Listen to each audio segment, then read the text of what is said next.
Today is Sunday, February 21st, and this is a post-market review and an analysis for the stock market activities on Friday, a matter of fact, for the entirety of last week. And the big question, of course, is there a correction looming for the market? This week, we started to see the market being concerned about the rise in treasury yields, and every single data we received regarding macroeconomics pointed out to more and more inflation. And while the narrative in the media and among the Wall Streeters is that yes, the rise in yields is concerning, but yields are rising for the right reasons because we're making significant progress in vaccinations and we are about to reopen and normalize the economy. There is some truth to that. However, we are also witnessing the rise of inflation expectations, meaning that yields are rising for the most part due to quote-unquote the wrong reasons, inflation expectations. If yields were to rise due to the expectations that the economy is about to improve, then we would have seen a gradual increase in treasury yields. But the impulsive fashion of the movement so far is an indication that we are moving higher in yields due to the surge of inflation expectations. You combine that with the facts, and the picture could not be any clearer. And we will show you during the headlines of the day segment more information pointing to the rise of inflation. The rise of inflation itself should not be scary in a healthy economy, but in the current conditions that we are in, when you have inflation rising impulsively even before we reopen the economy and have all of that pinned up demand unleashed all at once, in addition to the fact that we have not recovered the employment picture, and according to the Federal Reserve Chairman himself, and the Treasury Secretary herself, Janet Yellen, Jerome Powell, admitting that the real unemployment rate is actually closer to 10%, not the bullshit number they're feeding us. All of this is a recipe for disaster. Inflation rising higher. Meanwhile, the unemployment picture remains dire. We have a massive gap between the haves and the have-nots in the economy, leading to a massive surge in treasury yields. That in itself will be the nail in the coffin for this bull rally. Furthermore, Friday was the anniversary of the February crash back in 2020. And the question is, will history repeat itself? Will we see the same type of sell-off happening this year? Or are we just too superstitious here? We will take a look at that and a lot more during the charts analysis segment. And also in this video, we will cover the most significant insider trades that took place in February so far. And you will be amazed by the amounts that got dumped by corporate insiders. With that being said, let's not waste any more time and head right away to the coverage of the market. And here we go. The Dow Industrial Average closing flat for the session. No movement whatsoever. We saw the indices rising higher early in the morning, only to sell off midday, and the sell-off continued throughout the day. We saw the same sentiment of dip buying taking place. Dip buyers are still here. However, on Friday, we saw a different character for the market, that any dip buying that took place was met by more selling. This is something that we have not seen throughout the week. We only started to see that on Friday. We will see if this is an ominous signal for something bigger to come or not. What about the Nasdaq? Talk about superstitious. Closing in the green by 9.11 points, or a gain of 0.07%. The S&P 500 in the red, down 7.26 points, or a decline of 0.19%. And what about the sector's performance for the day? Leading the pack and capturing the gold medal, basic materials. And for number 2, capturing the silver, industrials. At number 3 for the bronze, real estate. Meanwhile, the laggards of the day, led by utilities, consumer defensives, and healthcare. Let's contrast that with the weekly sector's performance. Leading the pack by far and capturing the gold medal for the week, energy, and at number 2 for the silver, basic materials, and at number 3 for the bronze, financials. Meanwhile, the laggards of the week led by utilities, healthcare, and technology. The theme is very clear here. The rise of yields and inflation benefits energy prices higher, metal prices higher, steel prices higher, and of course, banks, financial institutions also benefit from the rise of Treasury yields. Which sectors don't benefit from the rise of Treasury yields? Utilities, technology, communication services, some of the hot names in the healthcare sector, such as the biotech names, these all get destroyed when we see a rise in the Treasury yields. Moving on to the futures market performance for Friday. Let's see what happened. Crude oil taking a break. The WTI closing almost at $59 a barrel. Meanwhile, Brent almost closing at $63 a barrel. And these are levels that have not been seen since pre the pandemic. What about softs? We saw major gains here for coca and sugar. And we will talk about sugar prices, by the way, during the headlines of the day segment, because we have yet another indicator of rising inflation in sugar prices. Muted activities for OJ, coffee, and cotton. Meanwhile, lumber is the laggard here,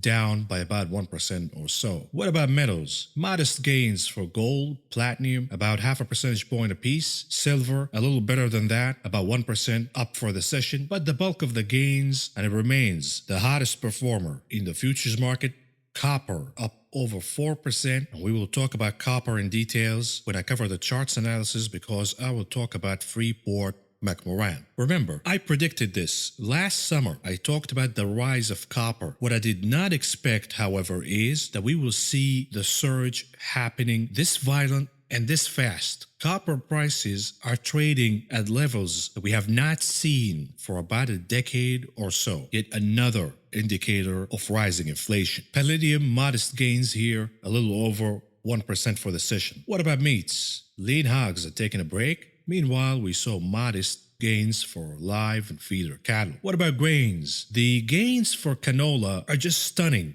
The prices of canola are trading almost at $770. It's unbelievable. The rise of canola, corn, soybean oil, by the way, the second best performer in grains futures of Friday, all of that is also adding significant inflationary pressure on food prices and contributing to a massive food crisis, hunger crisis globally, but specifically in the United States. The top performers here, canola, soybean oil. We saw modest gains for rough rice and soybeans. Meanwhile, the laggards of the day in grains futures, led by oats, corn, wheat, and soybean meal futures.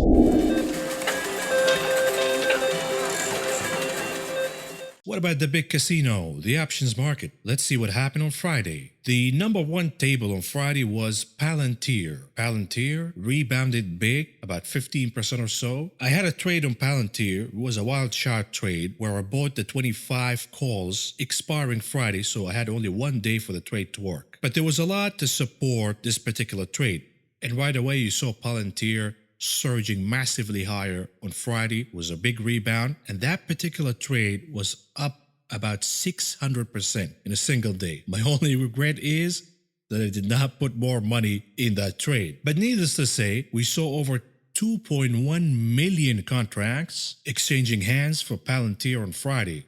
About 70% of those were calls. Apple at number 2, with about 1.8 million contracts, about 71% of those were calls. And at number 3, rebounding from massive declines, sundial growers, with about 700,000 contracts, about 76% of those were calls. We also saw a surge in Tesla in terms of options volume, pretty much doubling from the average throughout the week. We saw about 1 million contracts exchanging hands for Tesla. About 53% of those are calls. Yet the implied volatility rank is still low at 4.85%. I sense that there is a big movement coming for Tesla, a massive one. Is it going to be the upside to the downside? I have no clue. We will take a look at the chart and try to figure that out. But it is very interesting that although Reverend Elon Musk bought Bitcoin and he's scoring big so far, he almost doubled his investment in Bitcoin, making about $1 billion in profits. But the market is not so impressed with the move and have not rewarded Tesla shares yet. The question is, are we seeing a lagging reaction where people are going to start buying Tesla's stock as a proxy of Bitcoin? Or will we see a decline in Bitcoin, a surprising one, and that in turn will hurt Tesla shares and we will see a massive slide lower? That is really the question and the reason why I'm keeping a close eye on Tesla's options volume. And what about the unusual trades that took place in the options market on Friday? Starting with the ticker MOS. This is for Mosaic, and this is a company that produces agricultural products. We're talking about fertilizers. We saw the rise of John Deere stock on Friday. Massive gains for John Deere. It was an excellent earnings report. No wonder why, by the way. We saw the rise of grains prices, and now we're moving from having a socialist system for farmers where they were getting checks under the Trump administration to now moving into having an actual business selling their products, and they need to upgrade their equipments, so they are buying more John Deere tractors. So the farmer's business is finally thriving once again. But there is a dark side to that we will see higher inflation and more pressure for costs on American households. Now, understand that this has nothing to do with the new Biden administration or anything like that. We saw the rise of grains prices way before the elections in November. That was the trajectory, that grains prices will inflate, and in turn, that is helping farmers. They're upgrading their equipments, and now they need fertilizers. They're not just going to need tractors. So somebody's making a bullish bet here on Mosaic, buying the 35 calls, expiration date April 16, with expectation that the name is going to rise over 20% by then, and they paid about $1 a piece to enter this trade. All in all, they paid about $3 million. What about this trade for the SPY? Somebody's making a bearish call, buying the 364 puts, expiration date March 12, with expectation that the S&P 500 would decline over 6.5% by then, and they paid about $1.70 a piece to enter this trade, bringing the total all the way to about $3 million. What about this trade for Apple? Buying the 141 calls, expiration date April 1st, with expectation that Apple will rise over 8.5%, and they paid about $1.65 a piece to enter this trade. That brought the total all the way to about $2 million. Here's another interesting one for the ticker AAL for American Airlines. Somebody's making a bearish bet here, buying the $17 puts, expiration date April 16th, with expectation that American Airlines will decline over 9% by then, and they paid about $1.25 a piece to enter this particular trade, and that brought the total all the way to about $1 million. Here's another very interesting trade for the ticker EFA. This is the ETF for Europe, Australia, Asia, and the Far East. They're making a bearish bet here, buying the 68 puts, expiration date May 21st, with expectation that the EFA will decline about 11% or more by then, and they paid about $1 a piece to enter this trade, bringing the total all the way to about $700,000. What about this trade for GM, General Motors? Somebody's making a bullish bet, buying the $60 calls, expiration date April 16th, the expectation that General Motors will climb over 14% by then, and they paid about $1.35 a piece to enter this trade. And that brought the total all the way to about $1 million. Continuing with interesting trades, how about the ticker DISH? This is for Dish Networks. They're buying the 37.5 calls, expiration date April 16th, with expectation that the name will climb over 11% by then, and they paid about $1.90 a piece to enter this trade, which brought the total all the way to a little over $1 million. Here's another interesting one for the Qs. Somebody's buying the 304 puts, expiration date March 12th, with expectation that the Nasdaq will decline over 8% by then, and they paid about $1.75 a piece to enter this trade, which brought the total all the way to about $900,000. Here's another interesting one for the ticker MRVL. This is for Marvell Technologies. The name got whacked severely this week. It's a hot name. It's an excellent business, but perhaps it's time to take a break here. This is at least what this trader is betting on, by buying the 45 puts, expiration date April 16, with expectation that the name is going to decline over 13% by then, and they paid about $1.75 a piece to enter this trade, which brought the total all the way to about $800,000. And here is the last trade for the day that we're covering for the ticker FCX, Freeport McMoran. Somebody's buying the 42 call, expecting that the rise of copper will continue. And the expiration date here is March 19th. They're expecting Freeport McMoran to rise over 12% by then, and they paid about 88 cents a piece to enter this trade, which brought the total all the way to about $400,000. Moving on to the headlines that shape the day, starting with some macro data. Let me ask you a question. Are you expecting that you're going to live for a long time? Well, you might want to temper your expectations here because the U.S. life expectancy in 2020 may have seen the largest one-year fall since World War II, and the average life expectancy in America is declining. With all of this misery, how could it not? But on the bright side, inflation is still going on strong. The life expectancy of inflation is still intact. We received data from existing home sales. Inventory is down 26%. That is a record low. And the median existing home price is up 14.1% to about $304,000. That is a record high. The average days on the market, 21 days versus 43 days in January 2020. This is in the middle of the winter. The housing market remains extremely hot and the stampede goes on. I don't know what kind of financial education that these home buyers are getting because they do believe that yields and interest rates are bottoming and we are not going to see mortgage rates this low for a very long time. But they're forgetting that there are two factors that determines whether you have a bad deal or a good deal in buying homes. Number one is the mortgage rate, but the most important factor is the home price. What is the point of capturing a low mortgage rate on an overpriced house? Because what will happen is your mortgage rate is going to climb higher and higher. Meanwhile, the home equity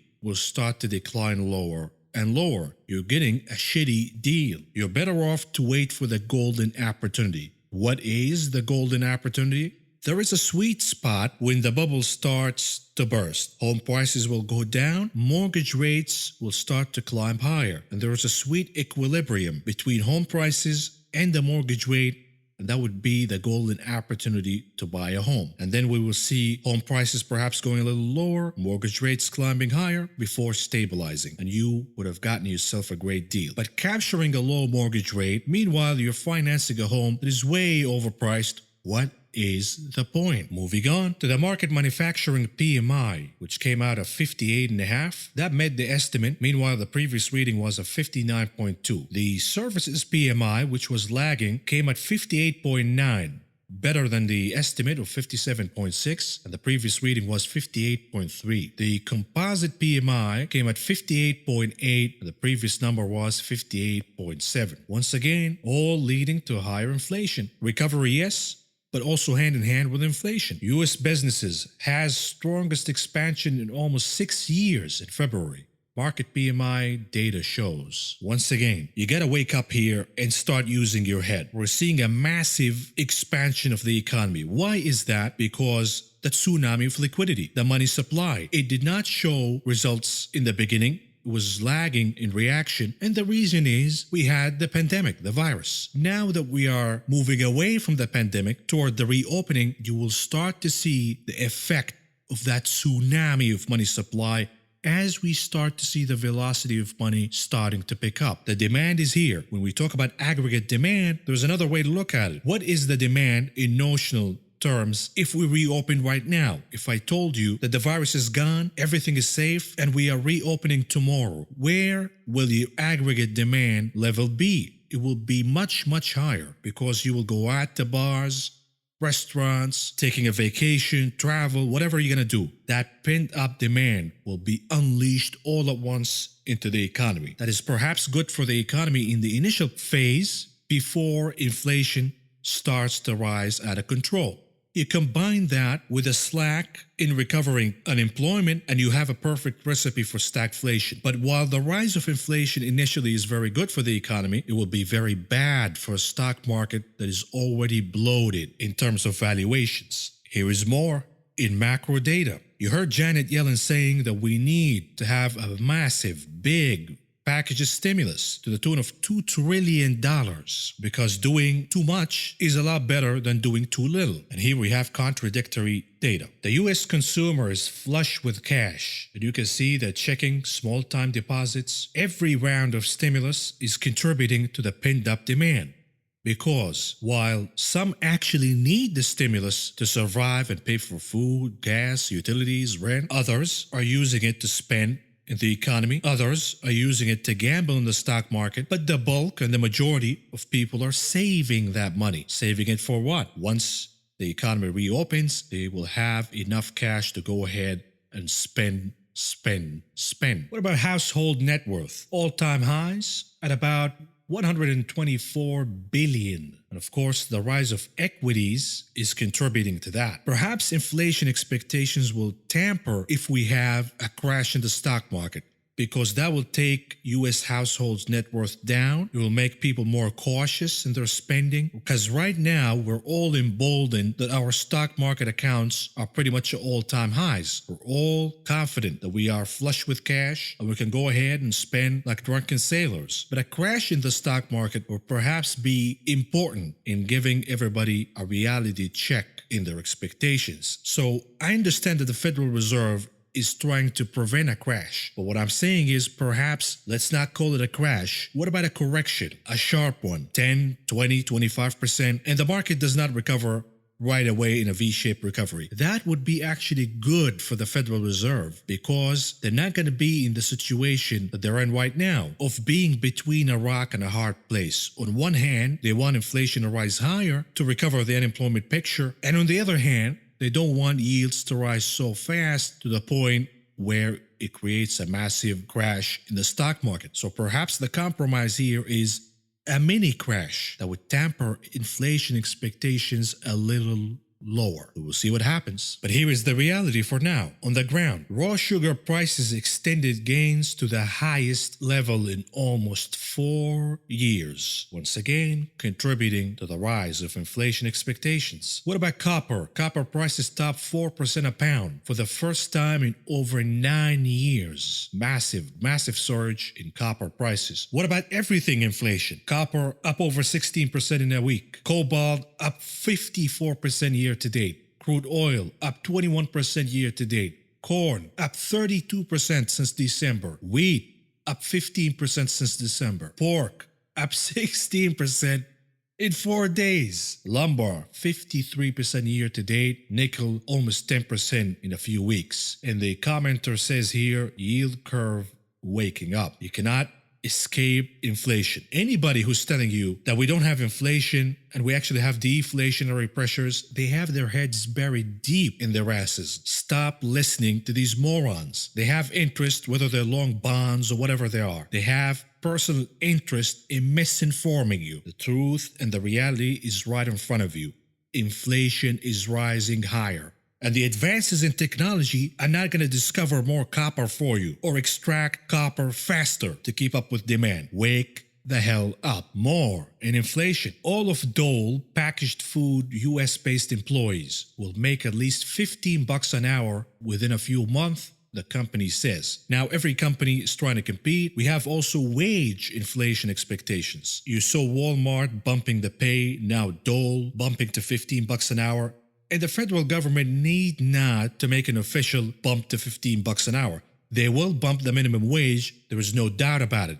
The number remains debatable, but corporate America will take the initiative to raise minimum wage higher before we see wage inflation expectations picking up higher. And now employees will have other options to look for. You need to keep these employees satisfied. You need to keep them leveled with inflation. But in turn, they will pass that extra cost on who? Us, the customer. Therefore, pushing inflation higher and higher. Food prices will go higher. Banana prices will go higher. In the grand scheme of things, paying an extra 20 cents for a bunch of bananas is not a big deal, but then you have oil prices higher, rent going higher, milk, eggs, poultry, meat, corn, all of that is going to add up and make a massive dent in the average American household's budget. We're talking about the poor and the middle class, further expanding the purchasing power gap. The haves will have plenty of purchasing power, and they will drive inflation higher. The have-nots will struggle between the rise of inflation lowering their purchasing power and between the sticky unemployment conditions. Therefore, a perfect recipe for stagflation. This time, the stagflation is not going to be like the 1970s, where oil prices, in terms of the oil embargo, was the main culprit. This time around, the main culprit would be the wealth inequality gap. Are you paying attention or not? Furthermore, markets Chris Williamson. A concern is that firms' costs have surged higher, driving selling prices for goods and services up at a survey record pace and hinting at a further increase in inflation. The Fed keeps saying, we don't see inflation. Our Fugazi formula on numbers says there is no inflation. This is, by the way, the same Federal Reserve that told us before that the unemployment rate is around 6%, only to admit later on that the actual unemployment rate is hovering around 10% or more. Now they're telling us that inflation is not here. It's pretty modest. There is no inflation. We all know that the data is cooked and the real inflation data is way, way higher than any of us can imagine. Now we have input costs for corporations rising higher. But hey, continue to buy stocks. Their margins are going to be just perfect. What about tariffs? Are we getting any relief, at least in tariffs? Not at all. The Biden administration says it won't be ending tariffs on imported European wine, cheese, and other imports anytime soon, to the dismay of industry groups who say the levies are hurting U.S. restaurants and consumers. Indeed, they are. We have every inflationary factor playing here, including tariffs. But continue to deny that there is inflation, and let these donkeys on YouTube keep telling you that we have de-inflationary pressures because TV prices are down. Are you this stupid? How many times are you buying TVs a year versus how many times you're buying food, where the bulk of inflation resides? And we know that the propagandists over at CNBC, Bloomberg, and Wall Street, they keep saying, yeah, yields are rising higher impulsively due to inflation expectations. But inflation expectations can be managed easily, and there is no reason to be alarmed because the real yields are still negative. Well, here you go. Another wake-up call, another mid-finger to your lying face. 30-year real yield sends a signal about future borrowing costs. A 30-year real yield turns positive. Pay attention. Meanwhile, here is the Ministry of Propaganda, the Federal Reserve. The Federal Reserve said it will test the ability of the largest U.S. banks to weather a hypothetical recession in which markets seize up and unemployment jumps above 10%. Are you kidding me? Your own boss, Jerome Powell, and we had a confirmation from the Treasury Secretary Janet Yellen admitting that the real unemployment rate is likely to be above 10%. And you're testing for a hypothetical scenario where unemployment rises above 10%? We're already here. These people are highly, highly incompetent. And here's the last bit of macro data I want to present to you. President Biden will announce $4 billion in U.S. contributions to the international effort to supply COVID-19 vaccines to the world's poorest countries. Now let me ask you a question. Why the hell do we have to pay the tab for COVID-19? Wasn't it China who unleashed this poison on all of us? And they're not even held responsible for any of that? Let China pay for it. It is time to hold China accountable. And by the way, I highly recommend that you watch the Frontline documentary. It's called China's COVID Secrets. It was released about 2 weeks ago. The information presented in this documentary leaves no doubt whatsoever that China knew all along. They decided to cover up and they released this disease, this poison on all of us, and they're not even held accountable. Let them at least pay the bill for the negligence, not the American taxpayer. Moving on to sentiment news. What about the tulip mania, the 21st century's tulip mania? That is called Bitcoin. And this is an illustration to the overall mania in the stock market, by the way. Nikola, an $8 billion company with no revenue. Airbnb, a $120 billion company with no assets. Tesla is a $750 billion company with no profit. Bitcoin is a $1 trillion asset with no use. And I know a lot of people like cryptos and all of that. I understand the concept. I understand and I support the concept of cryptos as a replacement of fiat currencies. However, you're pretty much playing roulette here because which cryptocurrency will be the future, if any? Will it be Bitcoin? Will it be Litecoin? Will it be Ethereum? Will it be something else? Dogecoin? Who knows? All of what you're doing right now is going to the roulette table and placing all your chips at 21. And you're hoping that when the ball lands on the wheel, it will land on 21. It might land on 21 and you will hit the jackpot, but the likelihood is it will not. That is my only criticism regarding the crypto mania. But I am supportive of the concept. More information about the 21st century's tulip mania. This is just wild. The Canada Bitcoin ETF was the most traded ETF in the country on its first day. They launched a new Bitcoin ETF in Canada. I've never seen that. It would be like an ETF here, trading more than SPY on its first day. And this is just the Canadian class. The US dollar class was the 11th most traded. Here's more on the stupidity and the denials. You know, these morons are putting flashlights on the rise as some sort of like a movement. You know what that really is? That is the deer in the headlights look, or shall we say the donkeys in the headlights look. My dad just sent me this. Good, we're still early. And he's referring to a survey on CNN asking about 21,000 voters, would you invest in Bitcoin or not? 86% said no, 14% said yes. And this moron is assuming that this is a good signal that he is too early and there are more profits to come for Bitcoin. The problem is, it doesn't matter if Bitcoin rises to 100,000, 200,000, it won't matter. These donkeys, the SPAC generation, they have the mentality of chasing prices all the way to the moon. They don't know when to stop and take profits. GameStop was the clearest example. But perhaps they need another smackdown with Bitcoin so they can learn the lesson once and for all. When Lady Luck treats you in the casino, you say thank you, you take your profits, and you get the hell out of the casino. If you continue to play, the house will always win because the goal was 50,000. Once we reach 50,000, I'm gonna sell, bro. I know, we reached 50,000. Now they say, oh, wait.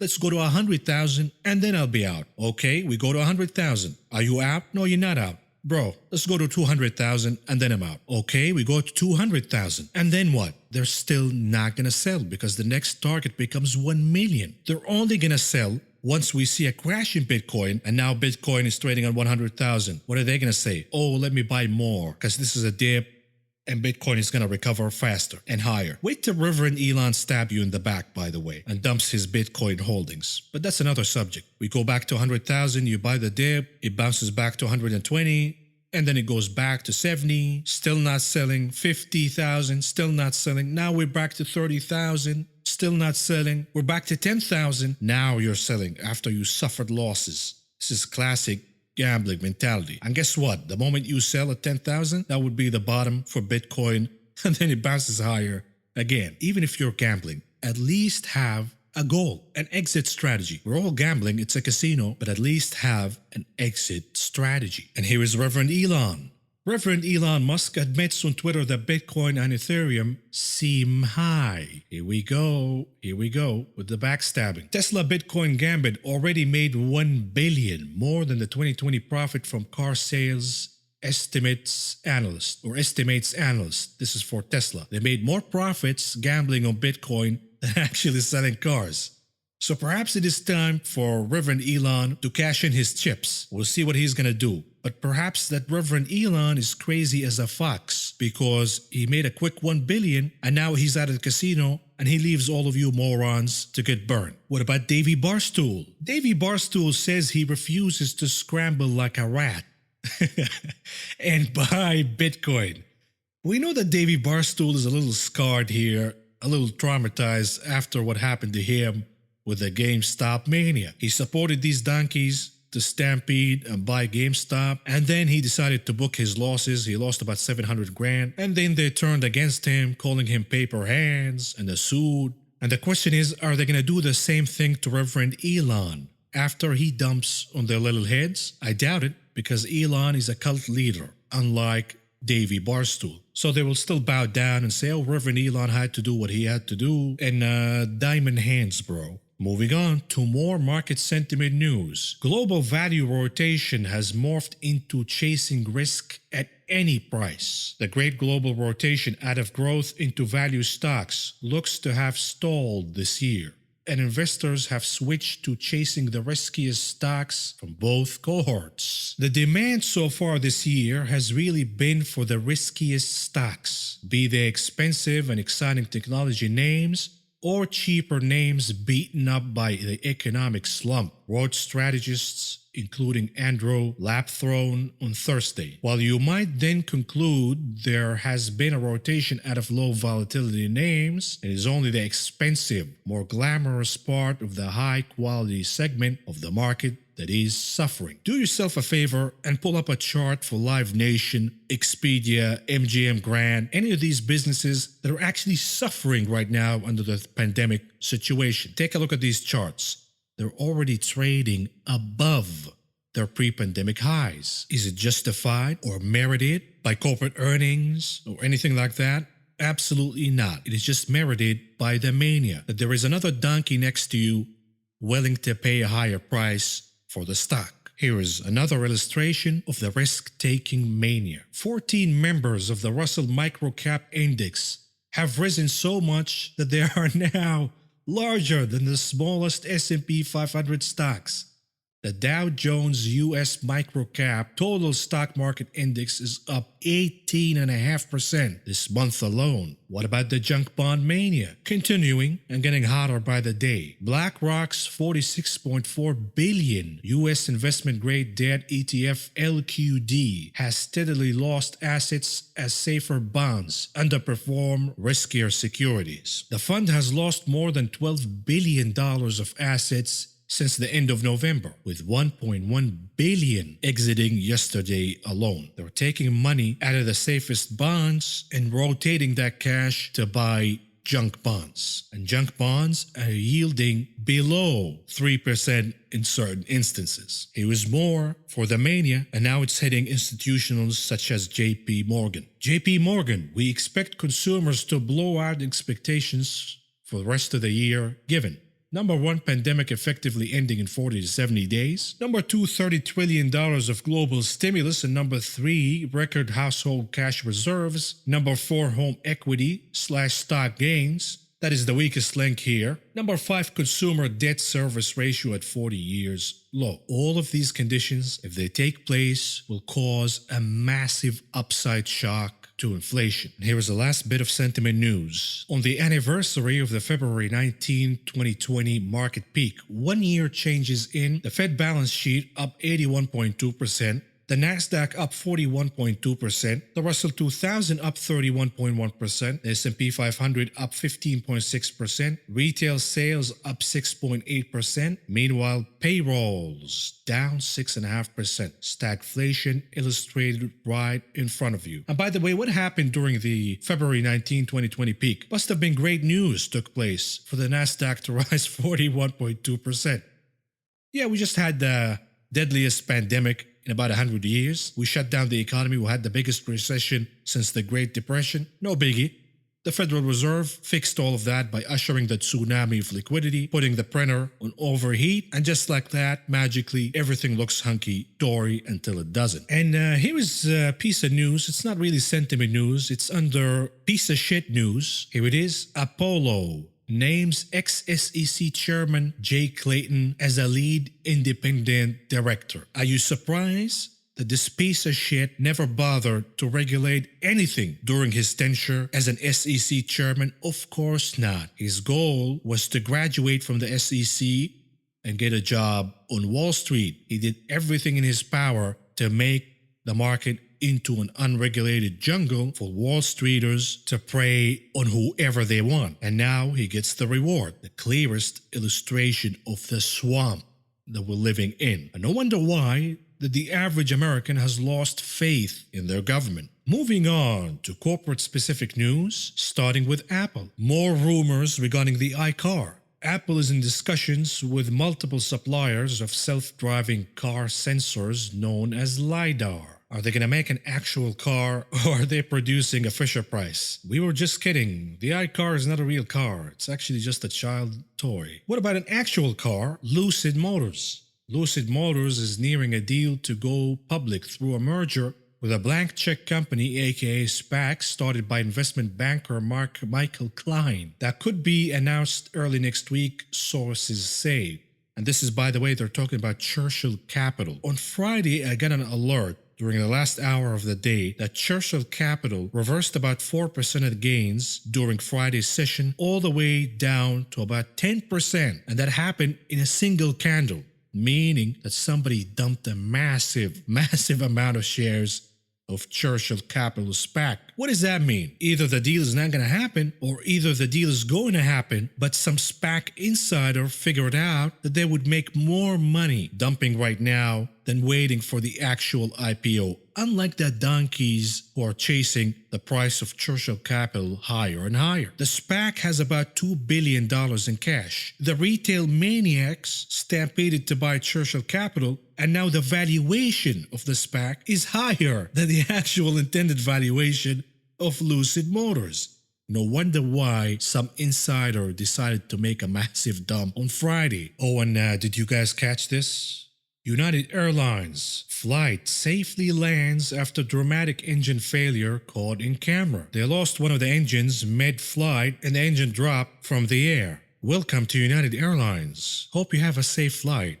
Would you like a hot towel for your face while our engine burns? Moving on to George Soros. He's not a company, but he is doing moves regarding certain companies. George Soros bets on QuantumScape as Palantir stake sale looms. The donkeys who are buying the dip in Palantir have no clue that George Soros is about to make a massive dump on their little heads. Now listen, I played the bounce via options and I made 600% in a day. That's how you play it. But the majority are actually buying the stock. Why? Because Tesla witch Cathie Woods told them to buy the stock. Because rumor has it the Holy Spirit whispered in Cathie Wood's ears and told her that buying the dip in Palantir is a good decision. But I will show you in a bit that it is not just George Soros alone who's about to take a massive dump on your little head. And for that, let's move on to the segment we call Biggest Dumpers.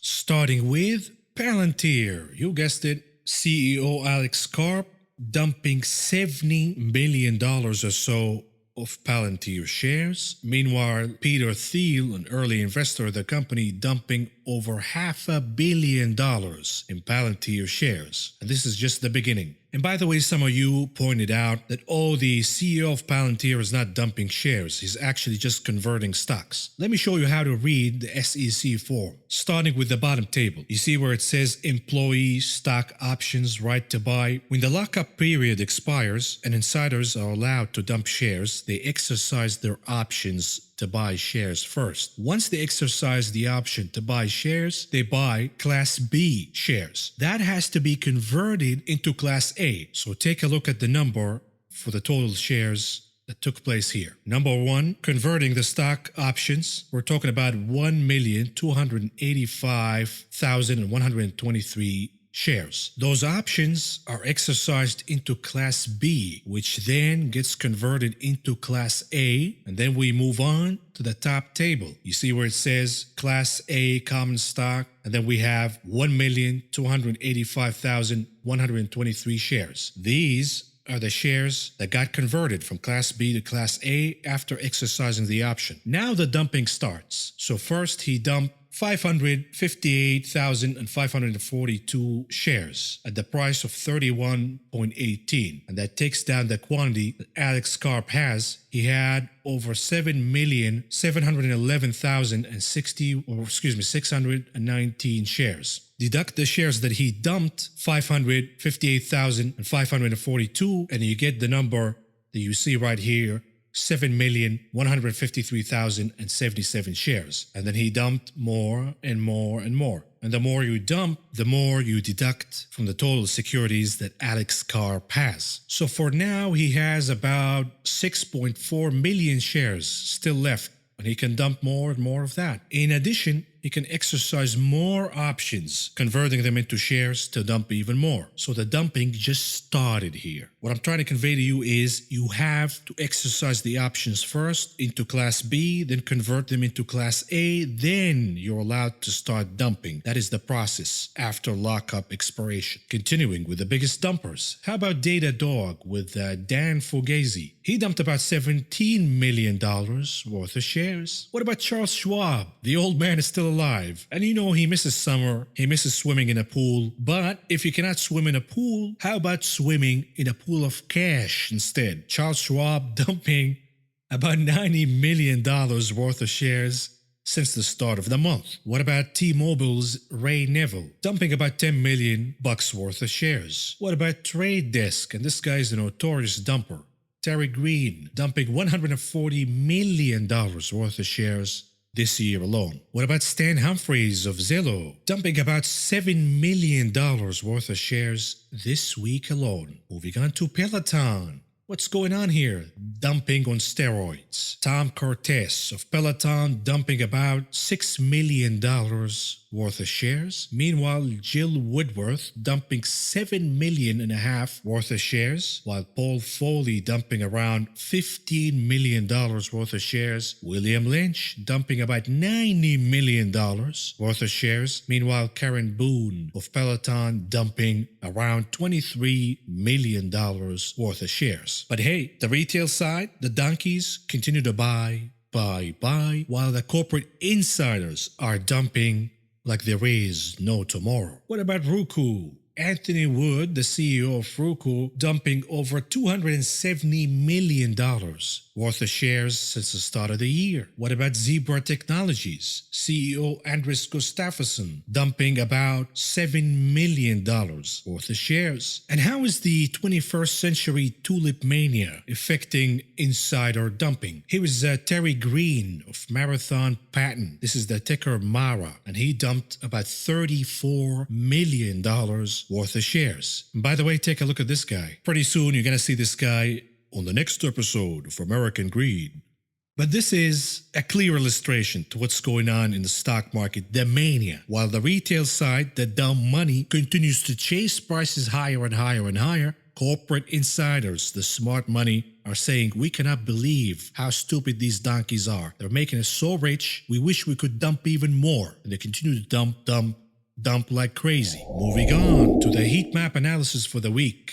The theme is very clear. The inflationary trade is outperforming the de-inflationary trade. Financials, massive gains for the week. Massive gains for certain names in industrials such as Caterpillar, Deere, Boeing, General Electric. Metals, materials, they benefit tremendously from the rise of inflation. Freeport-McMoran up about 21% in a single week. Steel names outperforming, other metals outperforming with exception to gold. Gold is the biggest laggard here in materials.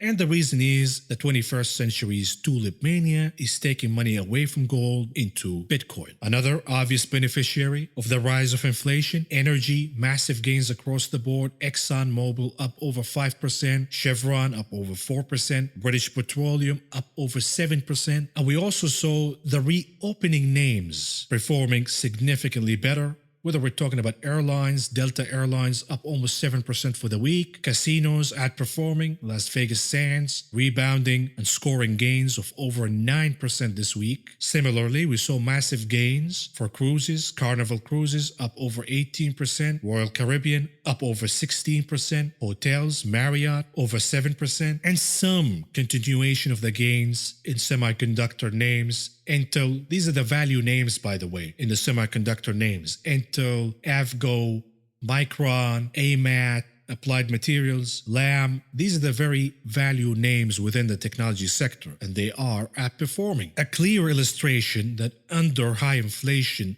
and the rise of treasury yields, value will outperform growth. Let's take a look at growth.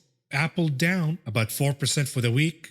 Other big tech names lagging, such as Facebook down about 3% or so, Tesla down about 4% or so, Nvidia down, Adobe down, Palantir down over 12%. A lot of the software names underperformed. ServiceNow down almost 4% for the week. Uber almost down 4% of the week. What about consumer cyclicals? NIO down over 8.5%. Xpeng down over 13%. Li Auto over 6%. Utilities, another sector that gets whacked under the rise of inflation. NextEra Energy down almost 7%. American Water down almost 5%. Likewise, you see massive declines in the biotech names under high inflation and the rise of treasury yields. Names like Seagen down over 8%. Moderna down over 4%, Insight down over 5%. And we also saw IPO names such as Airbnb down over 7%. The picture is very clear here. The inflationary trade is outperforming. The de-inflationary trade is getting whacked on the head. Moving on to the charts analysis. And let's talk about market symmetry, because a lot of people are pointing out that we are on the anniversary of the crash of last year and things could be repeated.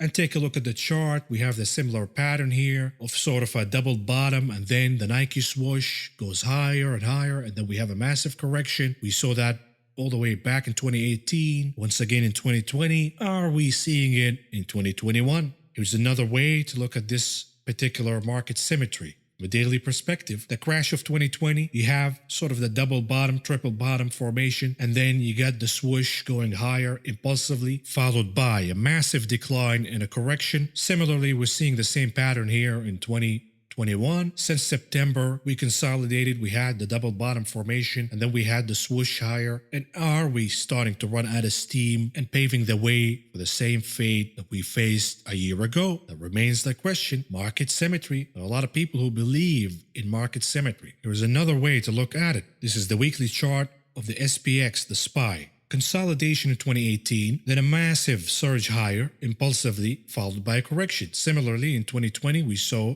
a consolidation, then a massive breakout higher, followed by a big correction. Now in 2021, we're seeing the same thing. Consolidation for a few weeks, and then we saw a breakout impulsively higher. It looks eerily similar to what happened in 2020. Add to that we're actually stopping at the resistance line that goes all the way to 2019. It would be wild if that happens. And of course, if it does happen and we see massive declines in the market this week, the beginning of a correction, it will be led by the algos. But us human beings, we cannot just rely on algos and do fortune telling. We have to rely on looking on the technicals. For that, we visit the SPY's 15 minutes chart, a series of bear flags playing lower. And the question is, we popped higher, we recaptured the trend on Friday, and then we reversed again, failing to recapture the trend by the end of the day. The question is, are we seeing a topping head and shoulder formation from a 15 minutes perspective that is about to take us lower? That is the micro look. What about macro, the big picture? Let's take a look at the daily chart for the continuous contract of the S&P 500. Did anything change here? Not at all. The bull flag remains intact.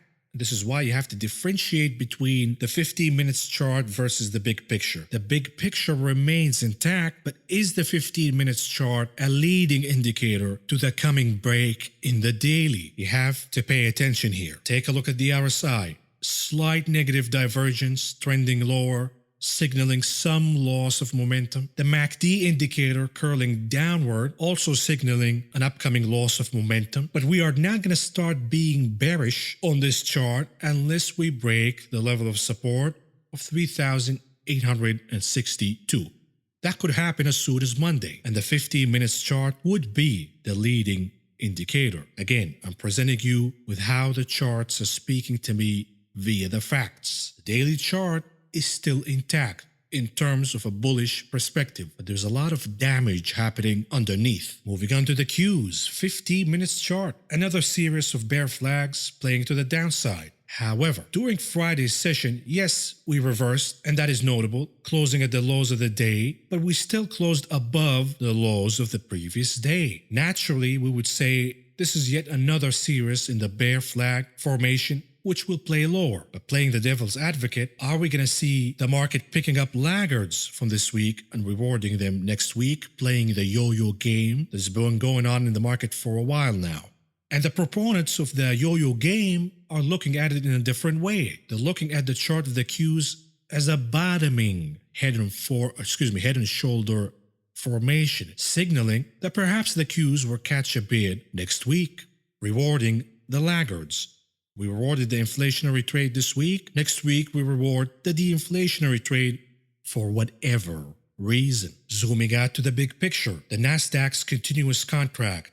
Here is the bullish thesis. We are technically still in a bull flag formation that could play to the upside, but we did significant damage to that theory by breaking below the very important support level of 13,599, which makes the bearish thesis more attractive now. What is the bearish thesis? We're about to see about 6.5% correction from the highs to go all the way to revisit the purple trend line. And we're seeing a negative divergence just slightly in the RSI, signaling a loss of momentum. And this week, the tides shifted to favor the bearish theory. Monday is a very important day for the market. Either you're going to pop higher in the Nasdaq, reviving the bullish outcome theory, or it will be a confirmation for the upcoming at least 6.5% correction from the highs in the Qs. And we need to look at more charts. More information will help us unlock the mystery. What about the SQQs, the inverse index for the Nasdaq? What are we seeing here? We are seeing a wedge consolidation, a bull flag formation that is about to do what? Break up higher above the wedge. And therefore,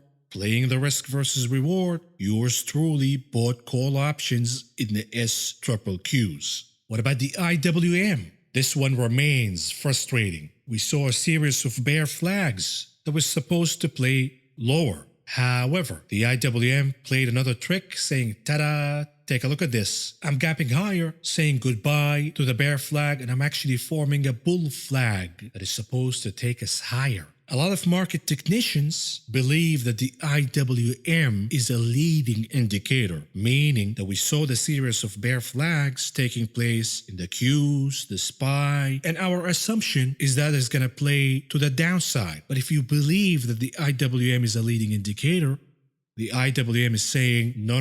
This is a bear trap, and you're going to see a gap higher, just like the IWM did. You're going to see that same gap higher in both the SPY and the Qs. And by the way, this is not the first time that the IWM played this trick on us before. I'm highlighting to you the same formation of the bear flags, only to see the IWM gapping higher impulsively and creating another leg higher. Let's get more clarity here by visiting the daily chart of the IWM. What do we have? We have a series of higher lows and higher highs. And until and unless that is negated, the bull leg can continue higher. However, looking under the hood in the RSI, we made a second break of the bullish momentum trend, and we are running out of space here. We could climb it higher once again, but there is no room to run any further. It sounds comical to say that we are nearing a breakdown in the IWM, looking at the chart, because everybody's giving up.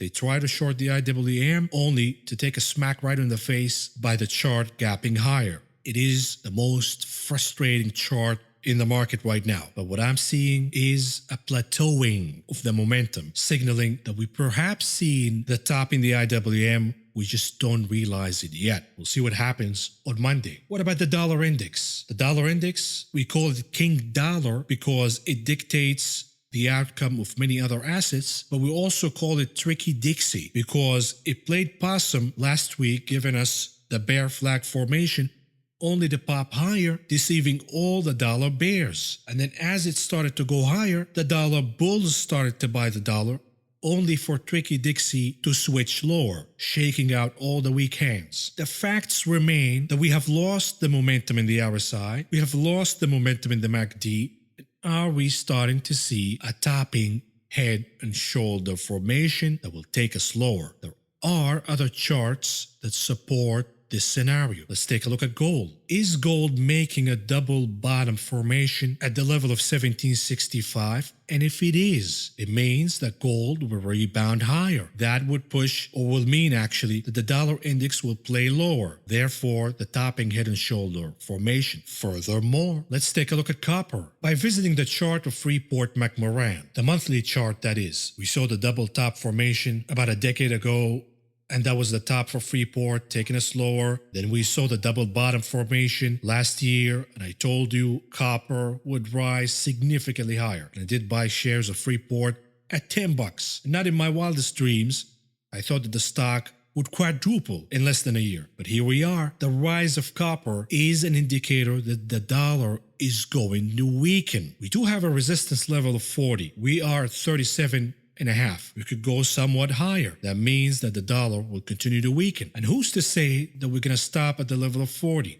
We could go even higher than that, to 50 or more, even challenging all-time highs, which means that the dollar could have a downward pressure. What about the TNX, the 10-year Treasury yield? We talked about the ABC pattern, followed by a bull flag that played to the upside, followed by another bull flag that also played to the upside. So what happens here? The momentum is still very hot and strong for yields. But let's switch to the actual chart of the 10-year Treasury yield with no gaps whatsoever for more clarity. ABC led, breaking higher. The resistance level was 1.3. We broke above that. Where is the next destination and stop? 1.5%. The same number that everybody was touting as the death sentence for the equities market. We will see if that's true or not, but reaching 1.5 by the end of the month of February, understand that the market is not going to be able to hold. Ask yourself a question looking at this chart. Is this chart likely to reverse lower, or is it likely to complete the destination it has been eyeing all along, the 1.5%? Moving on to the VIX. What do we see here in the VIX? We're seeing somewhat of a saucer bottoming formation. You could say it's a bear flag, but we've seen that happening before. The VIX is not ready to break below 20. So I'm taking the bear flag formation, flushing it down the toilet, and I'm seeing a saucer bottoming formation. In addition to a slight curling upward in the MACD, and I do believe that the VIX will break the resistance level of 25 once again. I added to my VXX position by buying calls. What about the big kahuna, Apple? We talked about Apple as a leading indicator. Apple has been weak since before the beginning of the month, signaling that we are going to see weakness in the Nasdaq. The canary in the coal mine has been there all along. And now Apple catching a bid, going all the way back to 131, the level of resistance, and failing to close above it. If we go down to 125, understand that we will see much lower prices for Apple and the Nasdaq, and that 6.5% correction scenario in the Nasdaq will take place. And we're talking about a minimum correction here. Watch the level of 131 and 125. Breaking above 131 will give us another lifeline for Apple and the Nasdaq. Breaking below 125, game over. What about Tesla? What's going on here in Tesla? I sense a massive move coming up. Higher, lower, I have no clue. If I had to make a bet, it would be lower. And we will see the 35% or so correction scenario from the top, taking us all the way down to the very important level of 599. We're consolidating here, as I expected, by revisiting the trend line, which happens to be the upper limit of the channel. And the question is, are we going to catch support from that level and rebound higher, or are we going to break it lower? And if we break it lower, we are going back to 599. Friday's activities suggest that we are going below this trend line, but we are continuing to monitor the options volume, because that is the true leading indicator. A sudden surge in call buying will mean that Tesla will rebound higher. A sudden surge in put options buying will solidify that we are going lower all the way to 599. I do have puts on Tesla. If we go to 599, they will appreciate significantly. And then after 599, I will switch to buying calls, betting on a bigger rebound. Watching this chart very, very closely. Apple is a leading indicator for market positioning. Tesla is a leading indicator of market momentum. Enough said. Moving on to the conclusion of this video. May I represent you with the same question I asked you about a week or two ago? Where are we in the current market cycle? Last time around, we talked about delusion moving higher to the new paradigm. We started to hear some sentiment here and there saying that this is the new normal, etc., but it was more like a delusion. Now, we have definitely 100% moved to the new paradigm period of the market. And here is the illustration from the scam artist Josh Brown of CNBC. Last time we presented the same question about where we are in the current market cycle, Josh Brown said that fundamentals and valuations are junk science, signaling delusion. Now he's saying that Warren Buffett's style of investing is not relevant anymore because there is a new paradigm. I never thought I would say this, but I think the Berkshire 13F is probably less worth paying attention to than maybe ever before in my lifetime. I think it's absolute incoherence from the outside looking in. I don't think there really are any fundamental takeaways on individual companies. I don't think there are any sector bets that make any sense for a non-Berkshire treasurer. And of course, may I remind you that this Josh Brown guy is a piece of shit of the highest degree because he likes to gamble on speculative stocks. He likes to shit on Warren Buffett value investing style because he likes to pick the speculative names, the mania names, and pretends that he's some investment genius. But last year, he got whacked significantly because he was gambling on speculative stocks using his clients' money, and we saw the massive flush down in February during the correction, and he lost a ton of cash. So what did he resort to doing? He resorted to defrauding the taxpayer and stealing from the PPP loans program, pretending to be a small business because his hedge fund has a small number of employees. He managed to use the loophole to score a massive loan from the PPP loans program that was intended to be for the small business owner in this country. Using that money to buy the dip in the stock market, averaging down his losses. And when we saw the reversal in the market, all of a sudden Josh Brown is back in the green and then some. And he is somewhat of an investment genius, or so it may seem, until you uncover the facts and you realize that this guy's a fraud and a piece of shit. And may I remind you of this new paradigm level. When did we see that last? The dot-com bubble. Matter of fact, the top of the dot-com bubble, with all of the dot-com bros and the Wall Street maniacs of the hedge funds and the likes who were chasing the hottest technology.com names. They badmouth Warren Buffett and they said that he is too old, he's out of his game, he does not understand the new wave of business and technology, and we are the new Warren Buffett. Warren Buffett stayed silent. He did not say anything. He just kept smiling and doing what he does best, investing based on the numbers and the fundamentals. What happened is that we saw the dot-com crash and Berkshire Hathaway managed to outperform the NASDAQ for years to come. And that little period when the maniacs managed to outperform Berkshire Hathaway and they thought that they were in the top of the world, that was just the new paradigm level of the bubble that came down crashing. And we saw Berkshire Hathaway's style of investing, the fundamentals, the value investing being supreme once again. And here was Warren Buffett saying, "I told you so." Investor Warren Buffett took a pasting for ignoring the 1999 surge in dot-com stocks. Now he is enjoying the last laugh. Be greedy when others are fearful, and be fearful when others are greedy. If you found the information presented in this video helpful, please subscribe, press the like button, the notification button, and follow me on social media.